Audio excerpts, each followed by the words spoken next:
மரபு மீறப்பட்டிருக்கு. திமுக ஆட்சியில் எப்பவுமே தேசிய கீதம் மட்டும்தான், தமிழ்தாய் வாழ்த்து மட்டும்தான் முதல்ல, எப்பவுமே தேசிய கீதம் மட்டும்தான், தமிழ்தாய் வாழ்த்து மட்டும்தான் முதல்ல.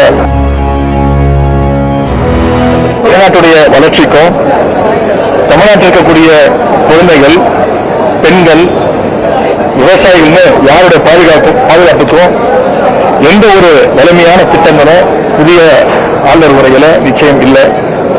அதனால கடந்த ஆட்சி மேல காழ்ப்புணர்வை மட்டுமே வெளிப்படுத்துகின்ற இந்த ஆளுநர் உரையை நாங்கள் வன்மையாக கண்டிக்கின்றோம். ஆளுநர் உரையை முழுமையா வாசித்து போயிருக்காரு. திமுக பாதிப்பே கடந்து போயிடுவாங்க. எப்படி பாக்குறீங்க இந்த நிகழ்வு? ஏற்கனவே சொன்ன மாதிரி ஐயா, கடந்த 5 வருஷத்தை ஒரு முறை கூட ஆளுநர் அவர்கள் திமுக அரசு கொடுத்திருக்கக்கூடிய உரையை முழுசா படிச்சதே கிடையாது. மாற்றம் பண்ணுவாரு. ஆனால் மாற்றம் பண்ணும்போது இந்த முதலமைச்சர் அப்போது முதலமைச்சர் எதிர்ப்பு தெரிவிச்சிருக்கிறோம். ஆனால் இந்த முறை பார்த்தீங்கன்னா ரொம்ப அபூர்வமாக முழு உரையை ஒரு வார்த்தை, ஒரு கமா, ஒரு ஃபுல் ஸ்டாப் கூட எடுக்காம வாசிக்கும் போது எங்களுக்கு தெரியும் நம்முடைய ஆட்சியாளர்களுக்கும் தமிழக வெற்றி கழகத்திற்கும் பாஜகவுக்கும் ஒரு பெரிய அண்டர்ஸ்டாண்டிங் வந்துருச்சு அப்படிங்கிற சந்தேகம் எங்களுக்கு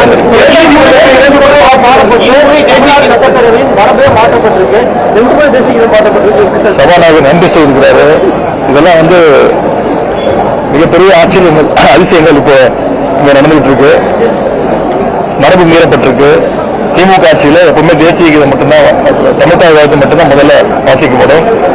முடியும் போது ஆளுநர் கிளம்புறதுக்கு முன்னாடி அவர் உரை முடிஞ்சதுக்கு பிறகு தேசிய கீதம் ஒளிபரப்பப்படும்.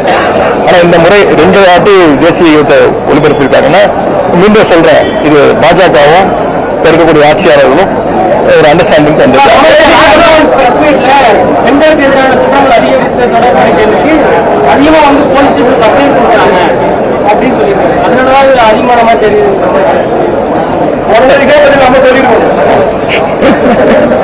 அப்போதைக்கு புதுசா ஒரு படையில அமைச்சாங்க.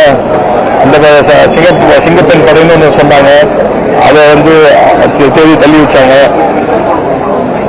சரி, என்ன இருந்தாலும் இப்போ நீங்கள் தொலைக்காட்சிகள் மூலமா நீங்கள் ஒவ்வொரு நாள் நீங்களே செய்தி ஒளிபரப்பிட்டு இருக்கீங்க. இந்த ஆட்சியில மக்களுக்கு, குறிப்பாக பெண்களுக்கு, குழந்தைகளுக்கு பாதுகாப்பு இல்லை. அதை இந்த அரசு உறுதி செய்யணும் அப்படின்னு திராவிட முன்னேற்ற கழகத்தின் சார்பாக நான் கேட்டுக்கொள்கிறேன்.